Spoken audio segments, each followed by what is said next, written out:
So you're sitting on some equity in your house and you're deciding, how do you tap the equity to use that to make more money, maybe pay off some debt, but you're thinking about doing a cash out refinance. So you've come to the right channel. My name is Seanu Uyehara, and I'm a branch manager with Geneva Financial, and that's what we're talking about today. So let's hop right into the video. So I've recently made the move to Geneva Financial, which is a mortgage company, which I'm super excited to share some of our programs and a lot of our tools that will help you become homeowners in 2023. And so for those of you that have been watching me for a while, I appreciate your support. And here's my updated email address. So if you guys have any questions, make sure to send me an email. That's what I'm here for. And you can always hit the description below for links to more information. So now I'm in my new office, and eventually we'll get this thing all decked out so you guys will be able to join me on that journey. But as we talk about a cash out refinance today, this is something that I feel many of you are thinking about doing. You don't know what to do. So I'm going to give you some tips and guidelines on some things that you should be thinking about if that's the path you go down. So essentially what a cash out refinance is someone that currently you're a homeowner and you've got some equity in your house and you want to be able to pull that equity out so that way you can either reinvest that money into a business, buy another property, pay off some debt, do some home renovations. There's no shortage of what you can do with the equity, but there's a few things that you have to be aware of, which I will cover in this video. So make sure you stay to the very end. Those are the tips that you will not want to miss. Now, there's another type of refinance, which is called a rate and term refinance. This is where all you are doing is trying to lower your interest rate and possibly shorten the term of your mortgage. So today, with the environment that we're in, that's probably not something most of us are looking to do, because with interest rates at 6%, you'd have to either be in a hard money loan or you've got some sort of private financing that maybe you're paying 10 or 12%. So if you can refinance into a lower rate today, then yes, that would probably make sense. But for the vast majority of you that are watching this video, I would imagine your interest rates are going to be somewhere between 2 and 4%. Now, as I mentioned, there's a few things that you can do with a cash out refi. You can invest in a kid's college fund, pay off some debt, renovate your house, like I mentioned. But the thing, in my opinion, what you really need to pay attention to today is the purpose of what you're doing with the equity. I've had a number of you reach out to me over the last several months asking about what you should do at your house. Now, I've told a few of you, you shouldn't touch your mortgage, simply because you were looking to renovate your house. And in my opinion, with the way that the market's going, taking out equity of your house to increase your payment and increase the length of the term of your mortgage is not the smartest decision. Because as we see more and more companies lay people off, that may not be the best thing to do, is to take out more debt simply to renovate your property.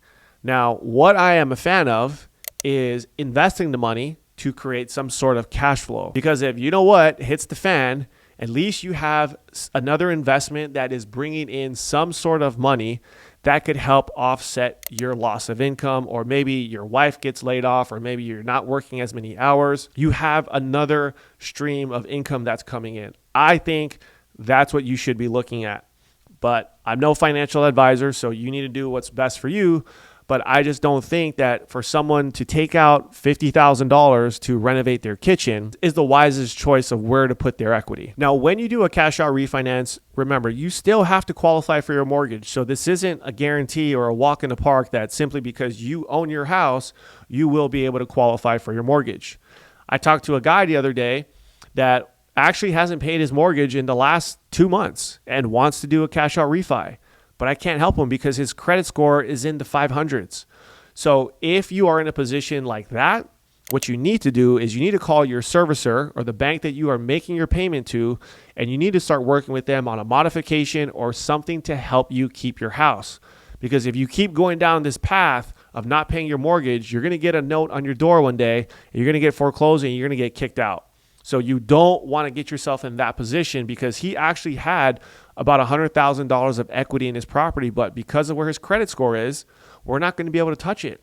And most lenders, if not any lender, will never touch that loan. So if he doesn't act quick enough, he could literally lose all that equity. And whoever buys the house, whether it's a wholesaler or a flipper, they would be the ones to take advantage of that situation. And I hate using the word take advantage, but that's essentially what they will be doing. And that's how those guys who flip houses or wholesale properties, that's what they look for. They look for people that want quick money. So you don't want to just give your house away. So not only do you have to have the credit score, you still have to qualify, just like you did when you bought your house. So all the videos that I've shot and I've talked about qualifying for a mortgage and getting pre-approved, this is also something that will have to go down when you look at doing a cash out refi. Instead of a pre-approval, what my team and I, what we do with all of our clients that are looking to refi is I'll ask you for your last mortgage statement. This gives us a ballpark as to where you are today, and it also lets me know if you're current on your mortgage without having to ask you if you're current on your mortgage. What we then do is put together a scenario for you. We can typically come up with a couple of scenarios based on what your goal is. So you might say, Sean, I want to take out $100,000, but I'm also interested in seeing what maybe $50,000 looks like. So we can look at a few options. We lay that out on paper for you. And if those numbers make sense, if the scenarios look good, we then do a formal application. The refinance has a lot of things that you need to address. And honestly, a lot of it is moving targets because the interest rate can vary based on your credit score. So we typically ask you, do you have a rough idea as to what your credit score is? So if you tell me it's a 740, but then I pull your credit and you've got a 680, that's going to affect your interest rate. If the loan to value is off based on what you think your house is worth, or when we actually get an appraisal done, that could potentially throw off the interest rate. And remember, this is the one thing that drives me absolutely crazy about refis, and honestly, I'm not a big fan of doing them, is because of this one thing. When you do a refinance, you as the homeowner are in complete control over the process.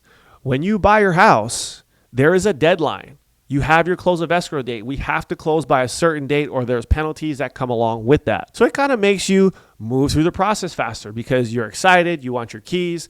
You got the realtor bugging you saying, hey, we need to close on your house. And the realtor is calling me every day. When are we going to sign? When are we going to close? But on a refinance, you as the homeowner control the entire process. So even if we met today and you said, hey, Sean, I love that interest rate. I want to go ahead and get an application going. Great. If it takes you 2 weeks to do your application, send me your paperwork. Guess what? Your loan sits for 2 weeks. Now, here's another thing that always hangs up a deal. If we need to get an appraisal done and the appraiser calls you, but you're busy at work, you don't call them back for a week or two. Guess what? Your loan sits for another 2 weeks. So the whole refinance process can get drawn out simply because there's no urgency to get the money or to do the deal.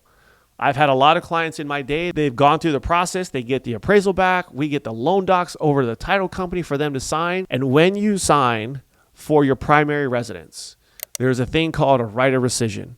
So they give you 3 days after you sign to change your mind. If you change your mind within that time frame, the whole deal is null and void, it's canceled, and everything's off the table. So again, on a refi, you as the homeowner control the cards.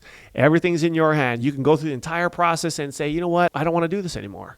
And you can cancel. There's nothing wrong with that. But those are some of the things that come up when doing this type of deal. Now, you don't get that opportunity when you do a purchase. You close on your house, you're done. There's no more questions asked. Here's your keys.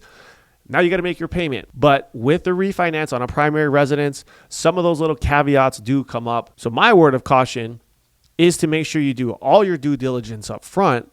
So that way, in the end, you're not second guessing the process. So if that happens, in my opinion, the loan officer and you probably didn't go deep enough to figure out what the true need was with the money that you were taking out. So make sure you ask the right questions and make sure your loan officer is going over these scenarios with you. This always ties back to my one thing I always say. Don't pick your loan officer based off the lowest rate, because the person that's probably doing that is not going to take the time to walk you through the process. Go with someone who has knowledge and expertise so that way they can best advise you what's going to make the most sense. Like I said, I've turned down deals simply because I don't agree with what the client was going to do. Taking out $50,000 to renovate your kitchen, I don't think is the smartest decision right now. Now, they may have gone somewhere else and did that deal, but in my heart of hearts, I don't think that that's a smart financial decision for that client. And I don't just want to do a loan simply because I know I can earn a commission on it. I won't sleep well at night knowing that I'm just going through the motions with that specific client. Now, when you do a cash out refinance, most lenders will take you back to a 30-year mortgage.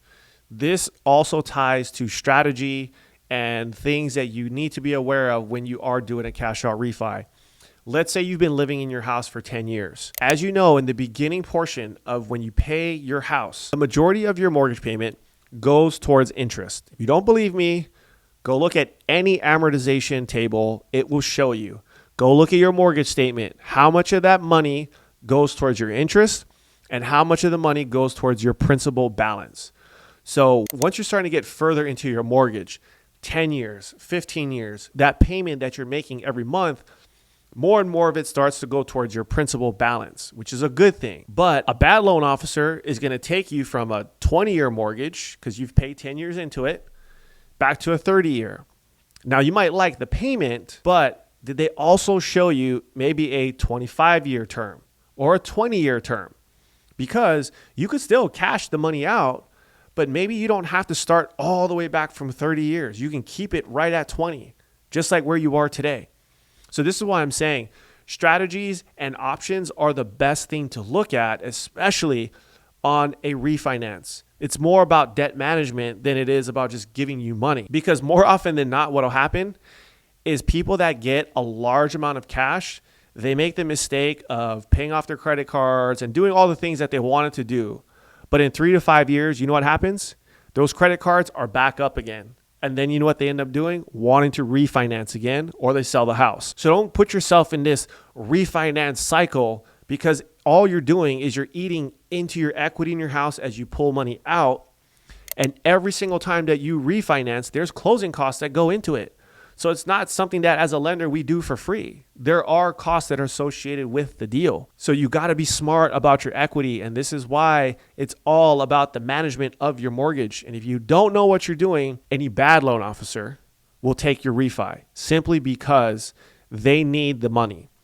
And what's sad is that I've actually had a few clients that went to another lender to refinance their house, and they literally called me 30 days later, hey, I want to refi my house. And I remember talking to them. I said, well, didn't you just refinance? Like, why are you refinancing again? Oh, because I want to take out more money. Well, why didn't you take that extra $20,000 out the first time?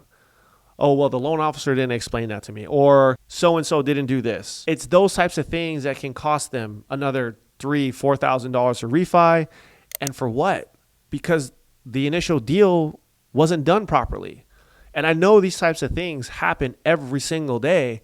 So if you're watching this and you're thinking about refinancing, or you're in the middle of the process, stop and ask yourself, did my loan officer give me options? If they didn't, pause the video and go email them right now, because those are going to be the mistakes that literally people will make. And then you're going to watch this video after the fact, and then you're going to say, well, shoot, I should have asked them that question. Why didn't we look at our shorter term?